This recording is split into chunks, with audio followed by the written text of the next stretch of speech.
അപ്പോസ്തലനായ പൗലോസ് എഫേസ്യർക്ക് എഴുതിയ ലേഖനം 1-ാം അധ്യായം. ദൈവേഷ്ടത്താൽ ക്രിസ്തുയേശുവിൻ്റെ അപ്പോസ്തലനായ പൗലോസ് എഫേസോസിലുള്ള വിശുദ്ധന്മാരും ക്രിസ്തുയേശുവിൽ വിശ്വാസികളുമായവർക്ക് എഴുതുന്നത്, നമ്മുടെ പിതാവായ ദൈവത്തിങ്കിൽ നിന്നും കർത്താവായ യേശു ക്രിസ്തുവിങ്കിൽ നിന്നും നിങ്ങൾക്ക് കൃപയും സമാധാനവും ഉണ്ടാകട്ടെ.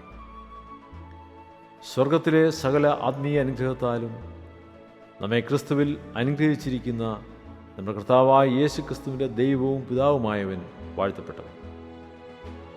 നാം തൻ്റെ സന്നിധിയിൽ വിശുദ്ധരും നിഷ്കളങ്കരുമാകേണ്ടതിന് അവൻ ലോകസ്ഥാപനത്തിന് മുമ്പേ നമ്മെ അവനിൽ തിരഞ്ഞെടുക്കുകയും തിരുഹിതത്തിൻ്റെ പ്രസാദപ്രകാരം യേശു ക്രിസ്തു മുഖാന്തരം നമ്മെ ദത്തെടുക്കേണ്ടതിന് അവൻ പ്രിയനായവനിൽ നമുക്ക് സൗജന്യമായി നൽകിയ തൻ്റെ കൃപാമഹത്വത്തിൻ്റെ പുകഴ്ചയ്ക്കായി സ്നേഹത്തിൽ നമ്മെ മുൻ നിയമിക്കുകയും ചെയ്തുവല്ലോ.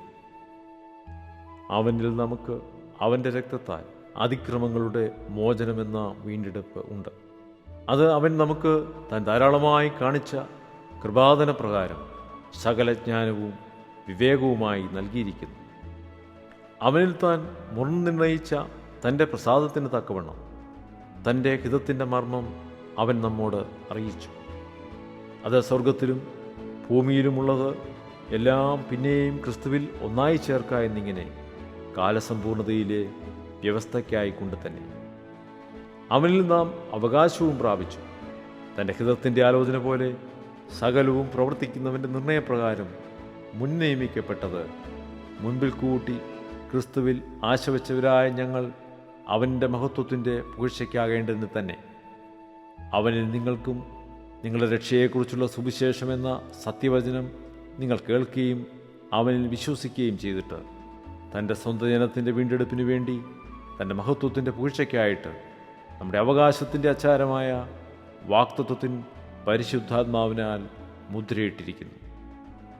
അത് നിമിത്തം ഞാനും നിങ്ങൾക്ക് കർത്താവായ യേശുവിലുള്ള വിശ്വാസത്തെയും സകല വിശുദ്ധന്മാരോടുമുള്ള സ്നേഹത്തെയും കുറിച്ച് കേട്ടിട്ട് നിങ്ങൾക്ക് വേണ്ടി ഇടവിടാതെ സ്തോത്രം ചെയ്ത് എൻ്റെ പ്രാർത്ഥനയിൽ നിങ്ങളെ ഓർത്തും കൊണ്ട് നമ്മുടെ കർത്താവായ യേശു ക്രിസ്തുവിൻ്റെ ദൈവവും മഹത്വമുള്ള പിതാവുമായവൻ നിങ്ങൾക്ക് തന്നെക്കുറിച്ചുള്ള പരിജ്ഞാനത്തിൽ ജ്ഞാനത്തിൻ്റെയും വെളിപ്പാടിൻ്റെയും ആത്മാവിനെ തരേണ്ടതിനും നിങ്ങളുടെ ഹൃദയദൃഷ്ടി പ്രകാശിപ്പിച്ചിട്ട് അവൻ്റെ വിളിയാലുള്ള ആശ ഇന്നതെന്നും വിശുദ്ധന്മാരിൽ അവൻ്റെ അവകാശത്തിൻ്റെ മഹിമാതനം ഇന്നതെന്നും അവൻ്റെ ബലത്തിൻ വല്ലഭത്വത്തിൻ്റെ വ്യാപാരത്താൽ വിശ്വസിക്കുന്ന നമുക്ക് വേണ്ടി വ്യാപരിക്കുന്ന അവൻ്റെ ശക്തിയുടെ അളവറ്റ വലിപ്പം ഇന്നതെന്നും നിങ്ങൾ അറിയേണ്ടതിനും പ്രാർത്ഥിക്കുന്നു. അങ്ങനെ അവൻ ക്രിസ്തുവിലും വ്യാപരിച്ചു അവനെ മരിച്ചവരുടെ ഇടയിൽ നിന്ന് ഉയർപ്പിക്കുകയും സ്വർഗത്തിൽ തൻ്റെ വലതുഭാഗത്ത് എല്ലാ വാഴ്ചയ്ക്കും അധികാരത്തിനും ശക്തിക്കും കർത്തൃത്വത്തിനും ഈ ലോകത്തിൽ മാത്രമല്ല വരുവാനുള്ളതിലും വിളിക്കപ്പെടുന്ന സകല നാമത്തിനും അത്യന്തം മീതെ ഇരുത്തുകയും സർവവും അവൻ്റെ കാൽക്കീഴാക്കി വെച്ച് അവനെ സർവത്തിനും മീതെ തലയാക്കി എല്ലാറ്റിലും എല്ലാം നിറയ്ക്കുന്നവൻ്റെ നിറവായിരിക്കുന്ന അവൻ്റെ ശരീരമായ സഭയ്ക്ക് കൊടുക്കുകയും ചെയ്തിരിക്കുന്നു.